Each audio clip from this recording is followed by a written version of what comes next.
warahmatullahi wabarakatuh. Banyak kita saksikan di media massa, di televisi, di media sosial, orang-orang yang menjual ayat Allah. Mereka menjual ayat-ayat Allah dengan murah. Untuk apa? Untuk kepentingan politik, kekuasaan, ya bahkan materi. Nah, ya kita bisa melihat ya banyak profesi, ya politisi melakukan itu, ya para pejabat-pejabat baik di daerah maupun pusat, ya, dan juga mungkin para penceramah-penceramah kita.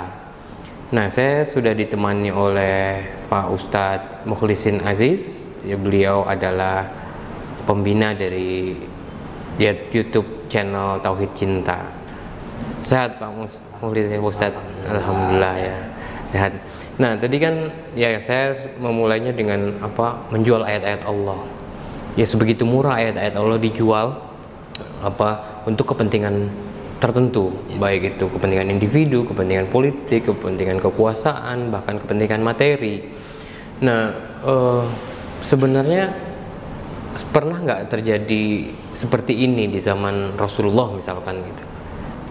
Kalau kita rujuk kepada Quran, sebenarnya larangan itu tegas sih sebenarnya. Tinggal nanti kita lihat tidak secara hitam putih ya, tekstual ya. Kalau kita baca Al-Baqarah 41, Al-Maidah 44, jelas sekali, wala tashtaru bi ayati tsamanan qalila. Jangan kau perjualbelikan ayat-ayatku dengan harga yang qalil, yang sedikit gitu ya.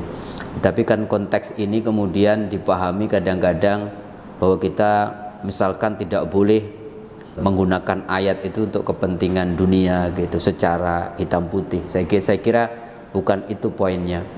Poin yang ingin disampaikan oleh beberapa tafsir dikatakan bahwa ya sebenarnya ayat-ayat Allah itu, Ibnu Katsir misalkan menyebutkan tidak ada nilainya dibandingkan dengan kalau diganti dengan dunia beserta isinya.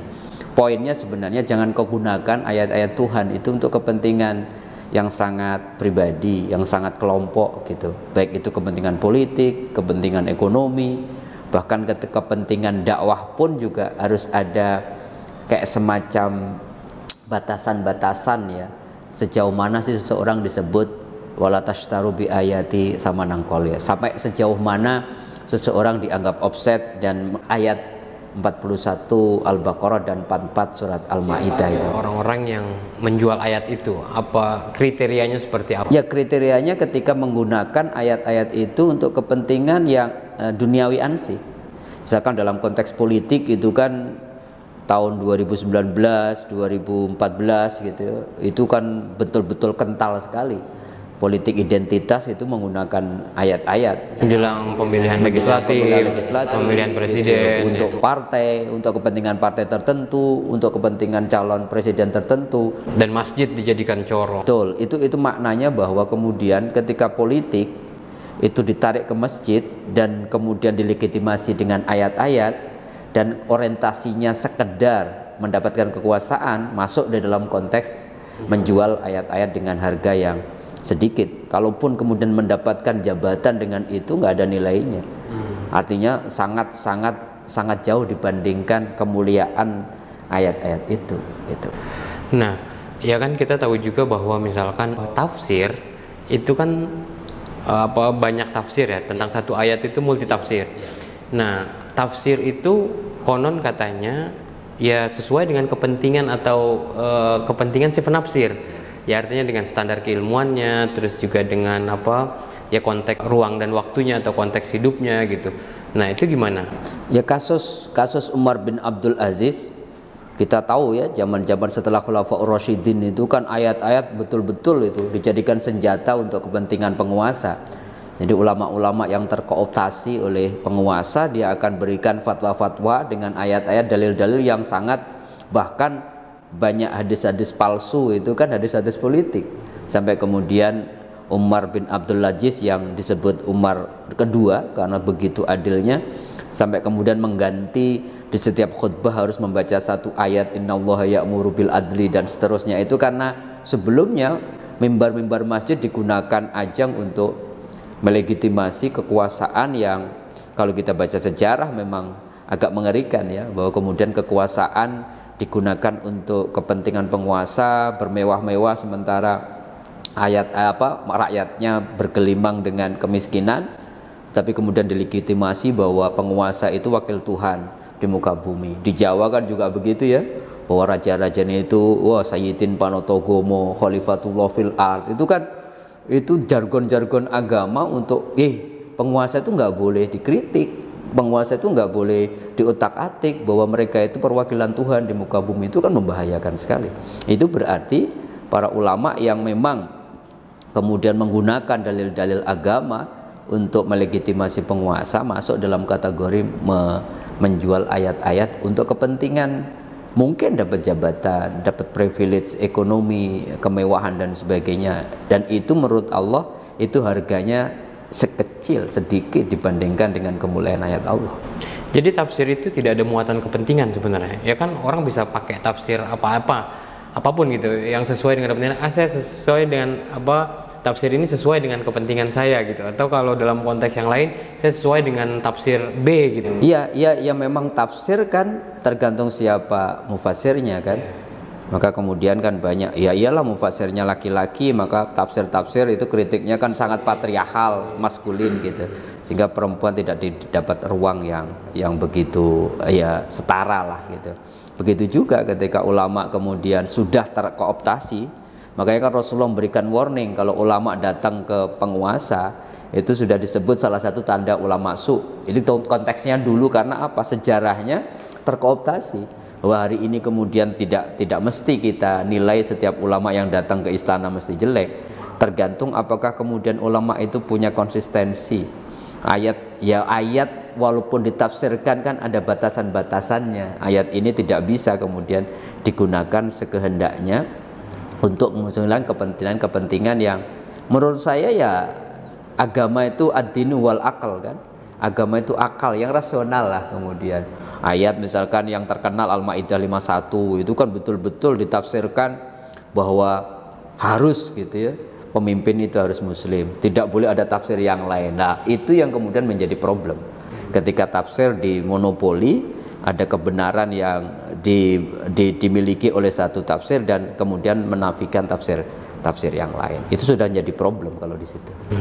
Nah ini berarti literasi kita ya yang kurang ya, bahwa tafsir itu tidak tunggal, bahwa tafsir itu banyak versinya dan banyak mufasir-mufasir yang tersebar di berbagai negara, termasuk di Indonesia kita punya mufasir. Tidak berarti ya, catatannya tidak berarti ketika seorang penguasa menggunakan ayat-ayat tertentu untuk kepentingan maslahat, itu tidak berarti di situ masuk kategori kemudian menjual ayat-ayat dengan harga yang murah. Misalkan ayat-ayat atiullaha wa atiur rasul wa ulil amri minkum, ketika kemudian menggunakan ayat itu untuk taat sama Allah, taat sama Rasul, dan penguasa di dalam konteks kebijakan penguasa yang memang maslahatnya luas, di situ tafsir menjadi ayat itu menjadi penting.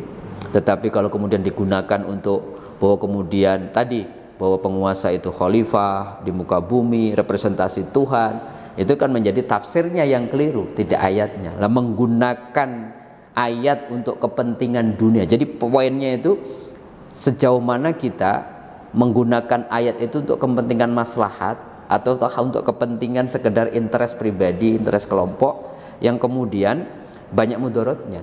Tapi kadang-kadang kan hal itu samar ya. Ya kelihatan kayak kepentingan pribadi dengan kepentingan maslahat. Lebih banyak dampaknya lebih banyak maslahat atau mudaratnya.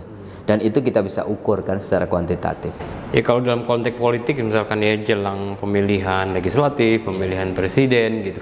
Itu perang ayat, terus perang tafsir, perang ya saling caci, saling maki, saling sindir, saling gitu. Ya bahkan hoax terjadi. Kan almarhum Cak Nur kan betul, saya setuju dengan fatsun politik itu, bahwa dalam politik pun ada fatsunnya, ada etikanya. Menggunakan ayat bahkan sangat dibolehkan, tetapi dalam konteks apa gitu? Dalam konteks misalkan yang ngomongin al-imamu huwa khadi'uhum, misalkan imam itu adalah pelayan masyarakat, itu kan nilai-nilai yang luar biasa gitu, tentang keadilan, tentang musyawarah. Bukankah ayat-ayat Al-Quran juga banyak bicara tentang itu gitu? Tapi kalau kemudian satu ayat dipaksakan harus kemudian bahkan ada yang mengatakan bahwa ini titisan Tuhan, seorang calon presiden atau apa menggunakan dasar-dasar ayat, itu kan sudah logika dasar keagamaan dan awam keagamaan saya sudah, wah ini politik. Nah, ini kan ada ini istilah politisasi agama, terus ada agamanisasi politik. Jadi ya kalau politisasi agama kan politisasi agama ya. Kalau agamanisasi agama apa mengislamisasi inilah politik kira-kira gitu, mewarnai politik dengan nilai-nilai Islam gitu kira-kira. Nah, dua hal ini kadang-kadang apa ya anggapan mereka bukan politisasi agama tapi mewarnai politik dengan nilai-nilai Islam. Kita sering lupa Rasulullah ketika di Madinah itu dia pemimpin agama sekaligus pemimpin negara. Rasulullah di situ berfungsi sebagai Muhammad Rasulullah, tapi ada Muhammad pemimpin negeri Madinah, dan di situ luar biasa indah. Rasulullah sebagai pemimpin agama, saya kira jelas nasnya kan, bahwa Rasulullah wa mayantiku anil hawa, bahwa apapun yang dikatakan Rasulullah Muhammad sebagai utusan tidak berasal dari kepentingan pribadi Nabi, tapi ketika mencetuskan piagam Madinah di situ sebagai Muhammad ibnu Abdullah, sebagai pemimpin negara, dia harus mengayomi, dia harus melihat semua civil society yang ada di situ, ada Yahudi, Nasrani, Majusi gitu.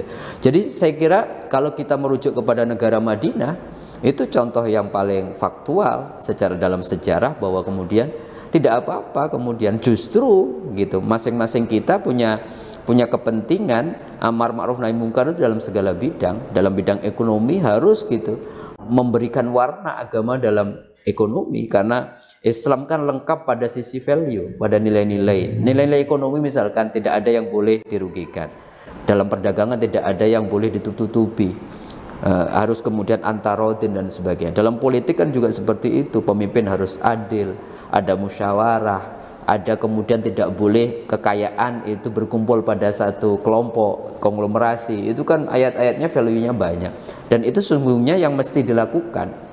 Bagaimana masing-masing orang kemudian punya sumbangsih memasuk ke dalam semua sektor, tapi dengan nilai-nilai agama, dan itu yang mestinya ada. Saya selalu membayangkan kalau masing-masing orang dokter yang punya iman yang kuat, sehingga kemudian pasien tidak dianggap sebagai sekedar pasien dan keuntungan bisnis rumah sakit, tapi sebagai sajadah mereka untuk beribadah, sehingga memperlakukan mereka juga bukan perlakuan ada biaya dan tidak, tetapi membantu. Jadi konsep khairun nas anfa'un linnas itu sebenarnya menjadi tujuan utama sesungguhnya setiap orang yang beriman. Bagaimana kehadirannya dalam setiap bidang itu punya nilai manfaat. Yang seorang guru bukan sekedar saya ngajar 1 bulan berapa jam kemudian saya mendapatkan nilai uang dari itu, tidak, tetapi betul-betul bagaimana saya membantu anak didik untuk apa, mendapatkan ilmu pengetahuan yang maksimal, sehingga memperlakukan mereka seperti betul-betul anak didik mereka, seperti anak kandung mereka. Saya kasih contoh yang bisnismen gitu. Kalau bisnismen yang untung rugi kan kemudian orang datang kemudian ditawarin aja dengan apa alat yang paling mahal, yang penting keuntungannya banyak. Tapi ada orang-orang yang saya pernah datang ke satu toko, diceritakan itu semuanya. Bapak, kalau Bapak beli ini kepentingannya ini. Bapak kepentingannya untuk apa? Kalau untuk sekedar ini cukup yang ini, Pak. Padahal dari sisi bisnis rugi. Tetapi apa? Ketika kemudian itu dalam konteks khairun nas, ya saya berdagang bukan hanya untuk untung rugi, tapi membantu orang lain untuk menemukan alat-alat yang cocok buat mereka dengan budget mereka, tidak mubazir, dan itu tuh dahsyat gitu. Dan semua pihak kalau dalam bidangnya masing-masing punya tujuan bahwa hidupnya adalah memberi nilai manfaat, maka kemudian disitulah apa tadi bahasanya Mas Rifki, agama islamisasi politik atau dalam membumikan agama dalam semua sektor, bukan malah mempolitisasi ekonomi, politik, pendidikan dengan ayat-ayat, tetapi justru sebaliknya. Jadi bukan cuma etalase ya, Islam itu atau agama bukan cuma etalase permukaan, tapi value-nya, perilaku sesungguhnya harus membumi dalam kehidupan dalam semua sektor. Jadi jangan bicara agama itu pengajian, jangan bicara agama itu ketika umroh, jangan bicara agama ketika di masjid, bagaimana di jalan. Seorang polisi juga yang memberi nilai-nilai agama dengan agamanya, kemudian juga bagaimana tugasnya membantu orang di dalam konteks berlalu lintas, bukan malah sebaliknya gitu ya, dalam tanda petik yang selalu muncul gitu. Nah, ada juga kan perdebatan misalkan agama itu ya cuma di ruang privat, ya cuma di hati kita gitu, bukan agama di ruang publik. Ketika agama mengatur seluruh permasalahan publik, nah itu akan akan ada chaos gitu. Jadi saya kira itu pendapat yang menurut saya meletakkan agama dalam konteks yang hitam putih. Kita lupa bahwa manusia itu sebagai hamba Allah, dia privat, hubungannya sama Tuhan, berhablum minallah. Tapi jangan lupa kita diberikan beban khusus yang kita sudah ambil, yaitu khalifatullah. Ketika kita memerankan diri sebagai wakil Allah di muka bumi, yang membantu Allah ikut ngurus semesta dalam semua bidang, disitulah kemudian agama menjadi dasar, memberikan nilai-nilai dalam semua aspek kehidupan. Jadi nggak bisa kemudian agama itu dipisahkan ya, dipisahkan dari kehidupan, karena agama itu agar manusia hidupnya nyaman, damai, tentram. Kalau kemudian di wilayah privat, ya buat apa? Kemudian bahkan kalau kita baca ayat-ayat tentang ibadah-ibadah rukun Islam saja, semuanya inputnya privat gitu, hablum minallah, outputnya selalu hablum minannas. Salat, inputnya apa? Ya, aqimis shalah lidzikri, tegakkan sholat untuk dialog dengan aku, sangat privat. Siapa yang bisa menilai bahwa kita sholat kemudian nyambung sama Allah? Yang dilihat apa? Innas sholata tanha 'anil fahsya' wal munkar. Setelah sholat dampaknya ada nggak sih dalam kehidupan? Puasa juga siapa yang bisa menilai? Mas Rifki puasa, kita kemudian berkumur saja bisa, kemudian sambil berkumur minum air kan, tetapi kan kemudian dampaknya setelahnya pasca Ramadan. Haji pun kan siapa yang bisa memberikan klarifikasi? Ditanya, kamu nyium Hajar Aswad, kamu nangis di makam Rasulullah, tetapi setelah pulang haji kata Rasulullah, tibul kalam enggak? Lisannya berubah enggak? Wa'umut to'am enggak? Mau berbagi enggak? Wa'afsus salam enggak? Ternyata haji yang mabrur ciri-cirinya itu sosial semua gitu. Jadi enggak bisa agama itu dilepaskan atau dikotak-kotakkan, ini wilayah privat. Agama enggak boleh masuk ke wilayah-wilayah yang menjadi persoalan adalah di dalam konteks Indonesia ya, kemudian ketika menjadikan agama masuk ke semua aspek, itu harus kemudian label agama. Lah Islam di Indonesia itu kan cantik ya, bahwa kemudian labelnya mesti tidak syariat Islam, tetapi nilai-nilai Islam semuanya masuk. Itu yang cocok di negara kita yang Bhinneka Tunggal Ika. Ini menarik ya, bahwa ya Islam atau agama secara formalistik ya jangan dijadikan sebagai ini ya, tapi nilai role model, tapi nilai-nilainya lah yang harus dijalankan. Dan itu menurut saya lebih firm ya, lebih mudah, lebih boleh jadi lebih bisa diterima bahkan oleh orang-orang yang berbeda keyakinan, karena nilai-nilai agama itu kan sesungguhnya nilai-nilai yang semua mengajarkan kepada kebaikan, syariatnya aja berbeda-beda. Karena Nabi sendiri tidak mendirikan negara Islam sebenarnya kan. Ya, Piagam Madinah itu sebagai payung saja kan untuk berbangsa lah kira-kira gitu. Nah, dalam konteks dakwah nih, ini kan menarik juga bahwa yang ustadz-ustadz gitu atau penceramah-penceramah, dai-dai di televisi maupun yang yang biasa kita temui gitu. Itu ya kemarin misalkan viral siapa Ustadz Solmed gitu, yang ternyata ya ada kasus tertentu yang membuat dia akhirnya ke blow up gitu, dan muncul di media sosial perdebatan mengenai boleh kasih ustadz atau penceramah itu mentarif ininya, honornya gitu.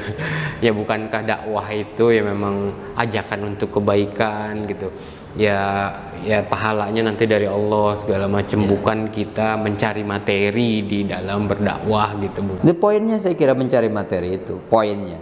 Kata-kata masuk kategori menjual ayat-ayat agama dengan harga yang murah itu mencari materi tujuannya.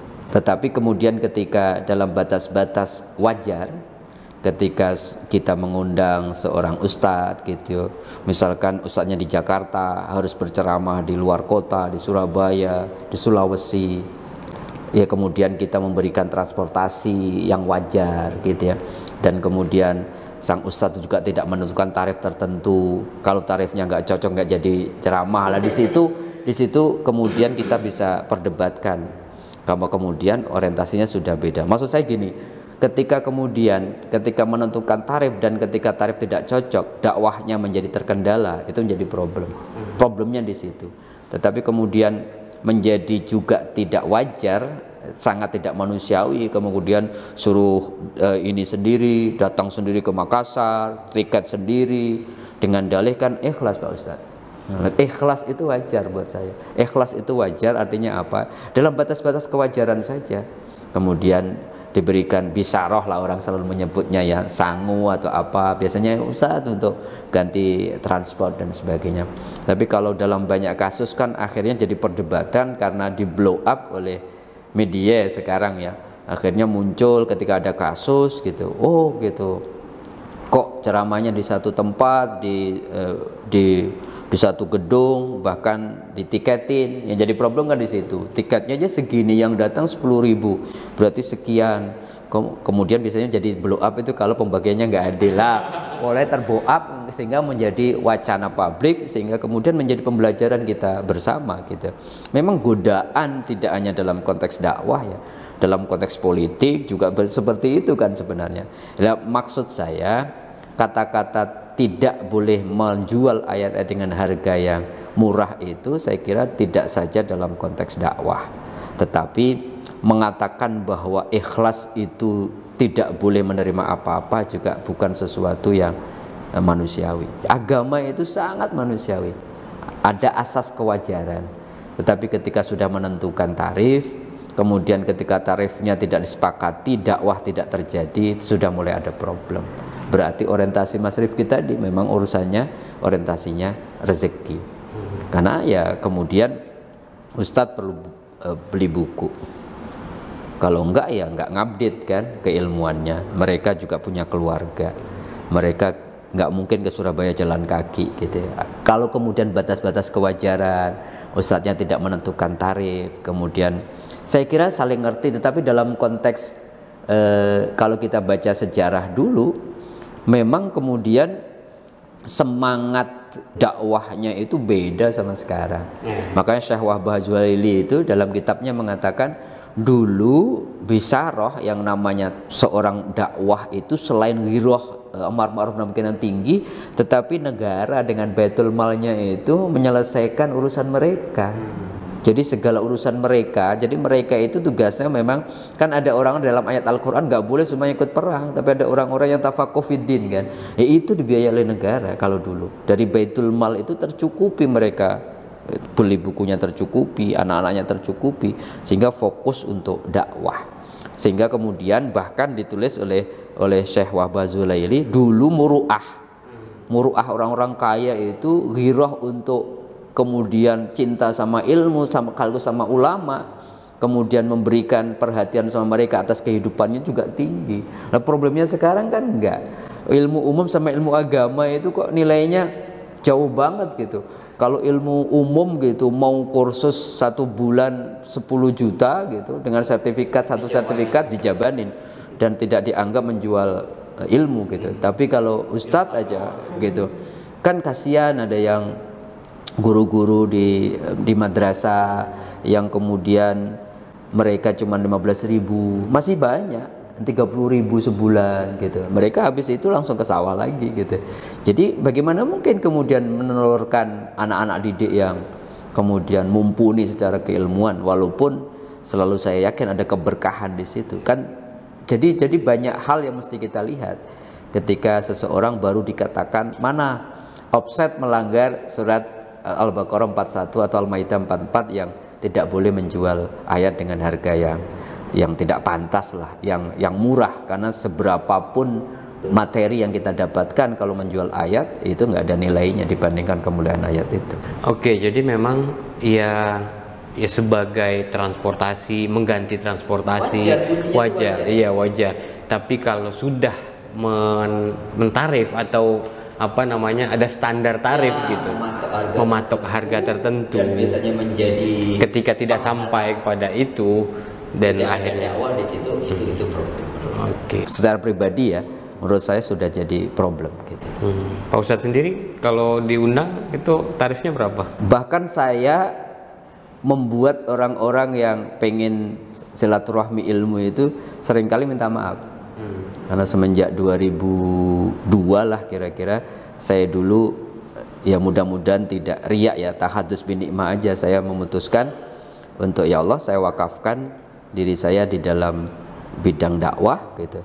Sehingga karena banyak orang kemudian punya pengalaman di kantor-kantor itu ngundang ustadz-ustadz itu dengan tarif tertentu, selalu nanya Pak Ustadz berapa gitu, uang transportasinya atau berapa. Jadi saya terangkan saya sudah punya niatan untuk itu, dan mereka mohon maaf ya Ustadz ya, saya harus ngomong begini karena pengalaman begini. Saya tahu persis itu karena jawaban-jawaban pengalaman-pengalaman mereka gitu. Saya selalu mengatakan, Ibu jangan sampai kemudian gara-gara itu kemudian kita nggak jadi silaturahim, karena yang penting kita bisa ketemu, saling berbagi gitu.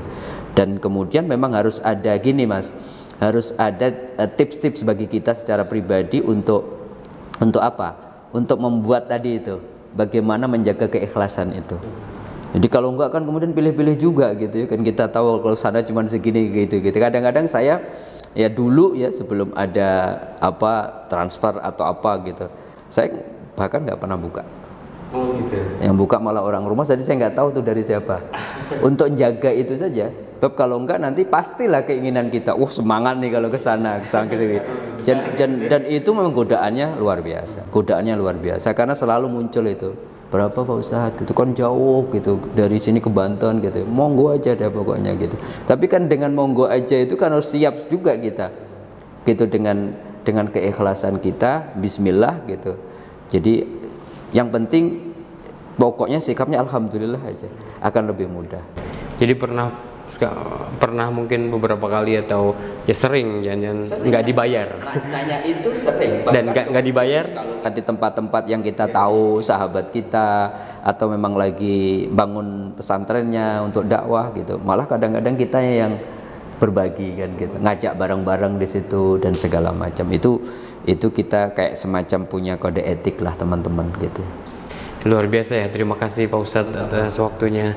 Semoga bermanfaat buat kita semua. Terima kasih atas partisipasi para pemirsa Tauhid Cinta sekalian. Wabillahi taufiq wal hidayah. Wassalamualaikum warahmatullahi wabarakatuh.